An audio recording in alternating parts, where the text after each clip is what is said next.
Hello and welcome to episode 323 of the Daily Sales Message podcast, where every single day I talk in this very quick staccato fashion. I don't know why, but more importantly, I share a piece of simple and actionable advice that's designed to help you feel more confident and sell more stuff too. And by virtue of this being episode 322, you know there are 321 other episodes that you might want to check out if it's your first time here.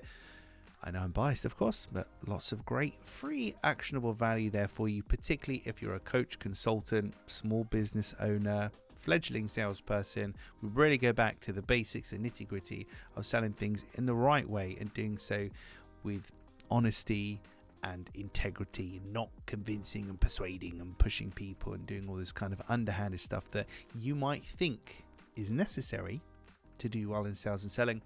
It's totally not. In today's episode, as I get off my soapbox, we're talking about persistence without pressure. Persistence without pressure. Now, it's important in sales to persist and to have persistence and to keep trying.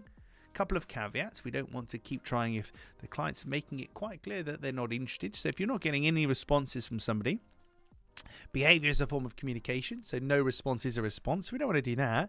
But I've had some clients where with a softly, gentle bit of follow-up over the course of 18 months, 2 years or more, they have then eventually bought. So you got to choose your battles wisely. Don't see following up and objection handling as some kind of adversarial thing for you to overcome. But there is a lot to be said for persistence, staying in touch with people, but without pressure. When I persist with people, stay in touch and speak to them, I don't actually then pressure them with scarcity or deals or when are you ready and what's going on and blah, blah, blah.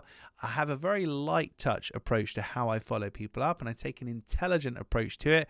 I don't check in, I don't touch base, I don't do any of those kind of things. As if I take an entirely different approach. It's not rocket science, but it does work. But it's persistence without pressure.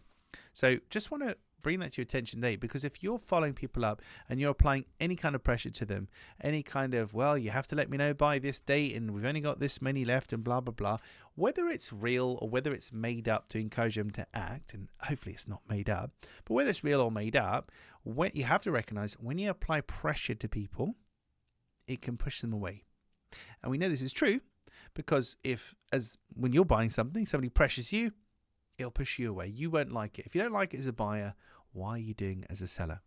So the moral of the story for today's podcast is to persist, but without pressure. Nobody owes you anything, and people work to different timescales and timeframes than yours. So if things aren't moving as quickly as you'd like them to, there's only one solution, and it's not to push the person to buy sooner or any of this kind of stuff.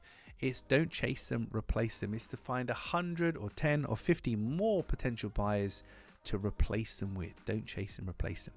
So persist, absolutely, by all means, but do so without pressure. Remember, we're always trying to leave people better than when we found them. That's the name of the game in sales and selling.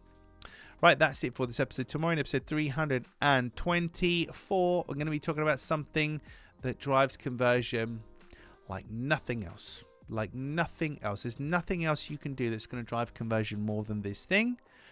You have to tune in tomorrow to find out what that is. In the meantime, if you haven't already, hop on over to sellingconfidencescore.com. That's sellingconfidencescore.com. There's a simple quiz, 20 questions, where you can get a rating, a score of how well you're doing in certain areas of selling, where perhaps you can improve, and most importantly, you get a free personalized action plan with simple things you can do today, as I stifle a yawn there, to improve your selling performance. Right. I'm going to go for a lie down now because clearly I'm tired yawning on my podcast. Thank you for listening and watching all the way to the end. I do appreciate it. I'm off to the land of Nod. I'll see you tomorrow.